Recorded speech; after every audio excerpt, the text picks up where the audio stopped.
Hi guys, my name is Urvashi. मैंने recently ये YouTube channel शुरू करा है एंड मुझे लगा कि कुछ इंटरेस्टिंग करते हैं which will add some value to people life as well. So I have come up with this great thing called spiritual Sunday. Now you will have a question कि हम क्या करने वाले हैं इन स्पिरिचुअल संडेज में. It is said that Bhagavad Gita is not just a religious book, it is a life manual.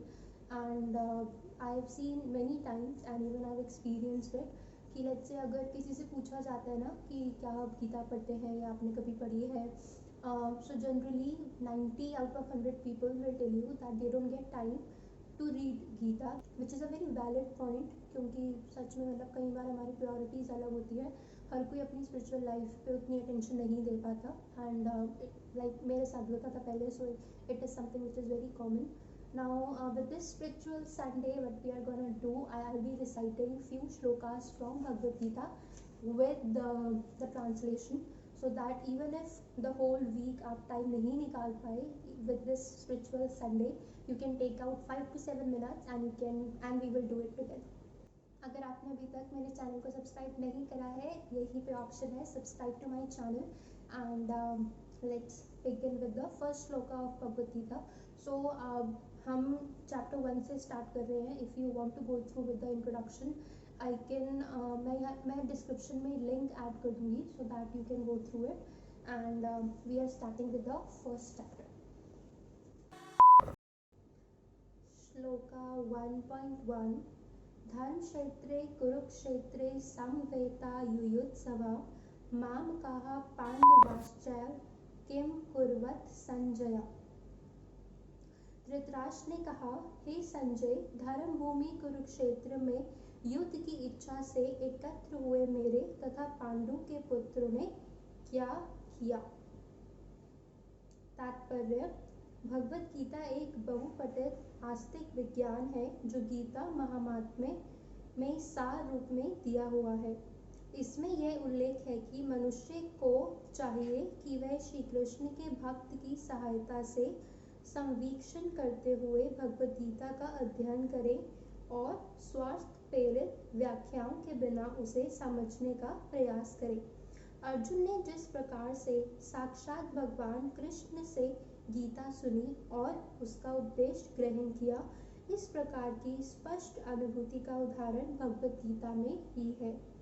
यदि उसी गुरु परंपरा से निजी स्वार्थ से प्रेरित हुए बिना किसी को भगवद गीता समझने का सौभाग्य प्राप्त हो, तो वह समस्त वैदिक ज्ञान तथा विश्व के समस्त शास्त्रों के अध्ययन को पीछे छोड़ देता है.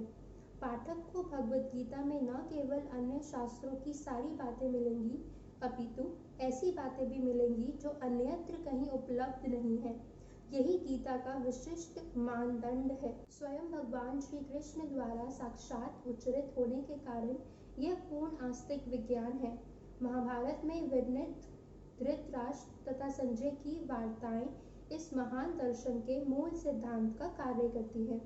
माना जाता है कि इस दर्शन की प्रस्तुति कुरुक्षेत्र के युद्ध स्थल में हुई, जो वैदिक युग से पवित्र तीर्थ स्थल रहा है.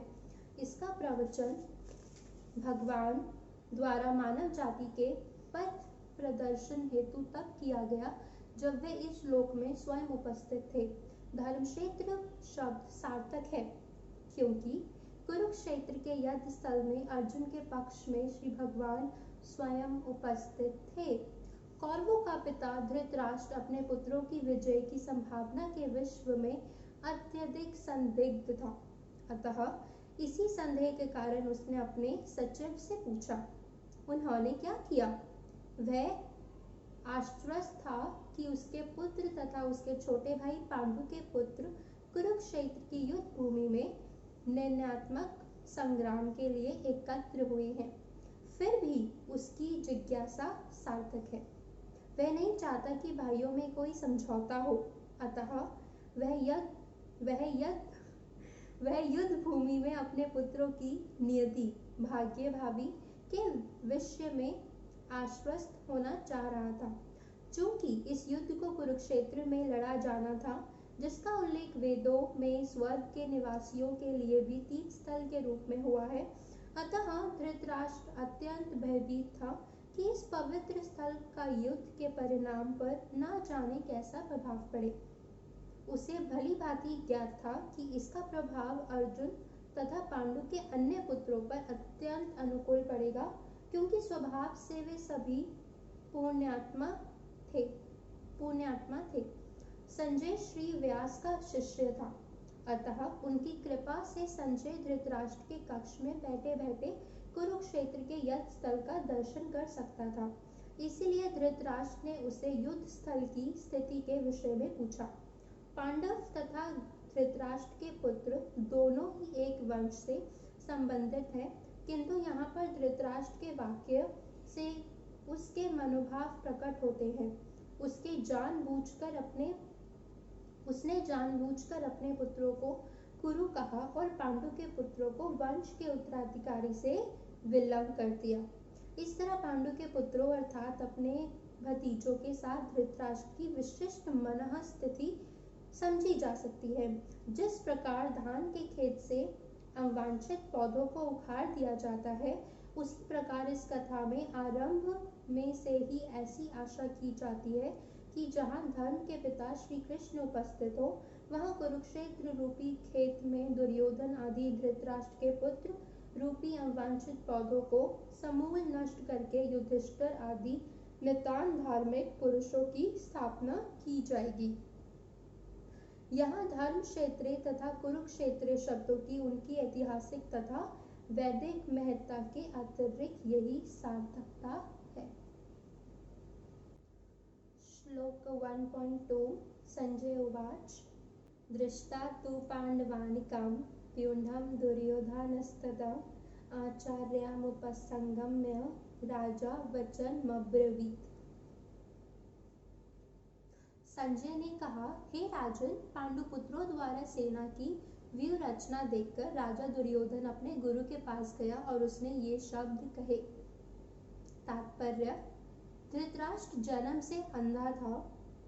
दुर्भाग्यवश वह आध्यात्मिक दृष्टि से भी वंचित था। वह यह भी जानता था कि उसी के सामने उसके पुत्र भी धर्म के मामले में अंधे हैं और उसे विश्वास था कि वे पांडवों के साथ कभी भी समझौता नहीं कर पाएंगे, क्योंकि पांचों पांडव जन्म से ही पवित्र थे। फिर भी उसे तीर्थ स्थान के प्रभाव के विषय में संदेह था।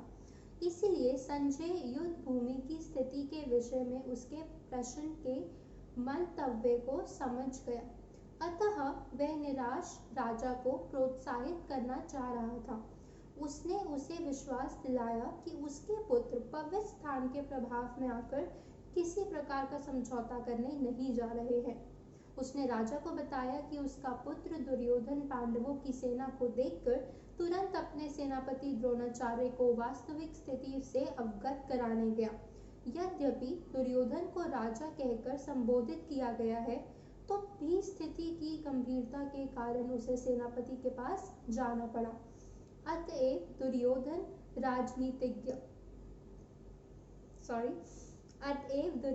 राजनीतिज्ञ बनने के लिए सर्वथा उपयुक्त था, किंतु जब उसने पांडवों की व्यूहरचना देखी तो उसका यह कूटनीतिक व्यवहार उसके भय को छिपा न पाया।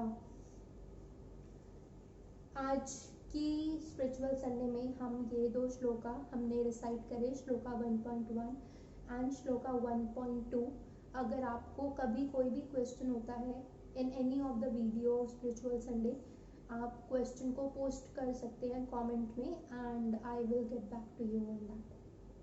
Thank you so much for watching the video till here and मैं आपको नेक्स्ट वीडियो में मिलूँगी। हमने पहले भी डिस्कस किया था कि मैं हफ्ते में 2 बार वीडियो अपलोड करती हूँ, एक बार वेडनेसडे एंड एक बार Sunday. Wednesday videos will be for different topics. वो कोई मोटिवेशन वीडियो हो सकती है, कोई पर्सनालिटी डेवलपमेंट वीडियो हो सकती है एंड और भी बहुत कुछ आने वाले हैं अभी फ्यूचर में। However, for Sunday we'll keep it spiritual Sunday. We'll recite few shlokas from Bhagavad Gita every week. Thank you so much for watching.